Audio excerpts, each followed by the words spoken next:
Hi, this is Subramaniam Shankaran. So, context of the organization. Okay, now establishing the context of the organization is something which is there in every ISO and also the NIST Cybersecurity Framework 2.0. This is a part of the governance function that has been introduced as a part of the NIST CSF 2.0. Okay, 2.0 witnessed the addition of governance as a function. Okay, it's a beautiful effort or beautiful direction it has actually achieved. And if you personally ask me, okay, not to undermine the ISO 27001, NIST CSF is a maturity-based model. Okay, it's better than the ISO 27001. Okay, though most of the clauses or most of the requirements, okay, they're overlapping, but still, I don't see a maturity-based initiative in ISO 27001 because I had been working on it since the days of BS 7799. But NIST CSF has introduced this as a part of 2.0. Okay. Now, establishing the context of the organization is very important for implementing the cybersecurity framework. Okay, every organization will have something called a vision statement, mission statement, and objectives. Vision is what the organization wants to achieve. Okay, or their vision. Okay, where do they want to actually go? Okay, mission and the objectives are going to actually support it. Okay, now that's why we call the leaders who was taking the organization to a very great level as the visionary leaders. Okay, they had the vision of the organization being there.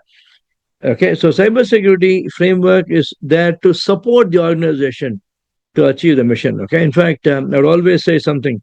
We cannot implement the security and make people not to work. We need to support the organization, okay, in their operations. So that's what basically it is.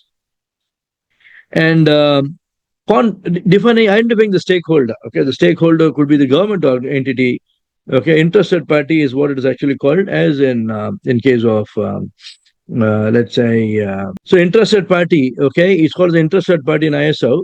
It can be a regulatory body, it can be a vendor, it can be a consultant, it can be a supplier. Internal interested party is also the employers, okay, employees basically. So the context of the organization, you need to identify the stakeholder, internal stakeholder, external stakeholder, etc. Okay, and again, the next step is to identify them and then capture the expectation. Unlike the business environment, okay. In fact, today morning I was speaking to other companies, okay, which deals with the security scorecard. Okay, it's for supply chain security as well. Yeah, so I will introduce you to that product in some other video. But supply chain security is very important, okay, because even if the product is going to be developed by a third party, okay, you'll always ensure that you are safe. Okay, that's what is actually called as supply chain security. Okay, and regulatory landscape. Okay, which country are you operating from, and what are the regulatory requirements that you're actually going to have? Okay, inventory of the assets. Okay, and these are the assets that come in line with respect to the business objectives.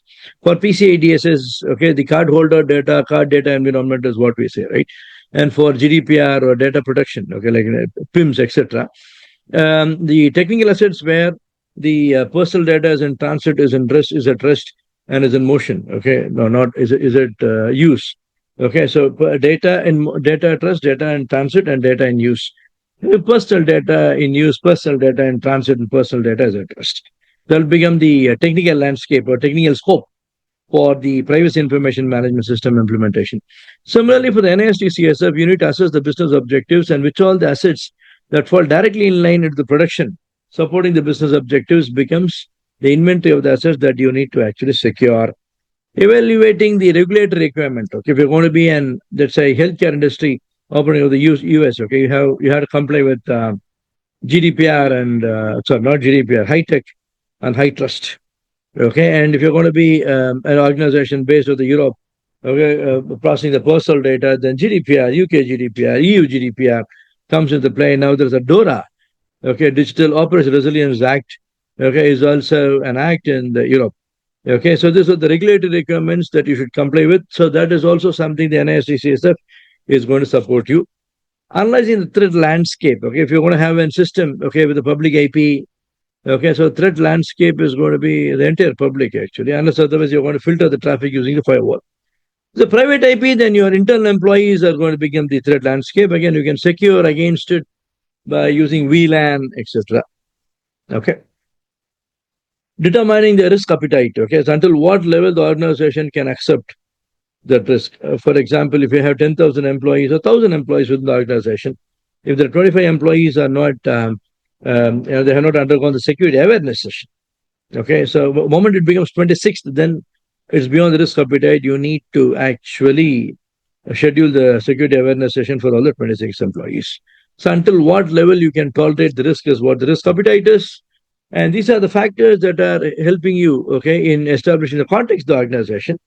The other easy method to establish the context of the organization is to do an strength, weakness, opportunities, and the threats. SWOT analysis.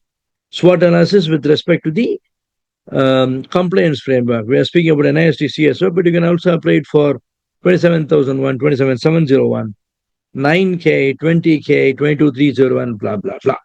Okay, so stay connected with me for NIST related the trainings and information, and keep subscribed to our channel for various videos on artificial intelligence security, cyber security, data privacy, and NIST CSF and penetration testing. Okay.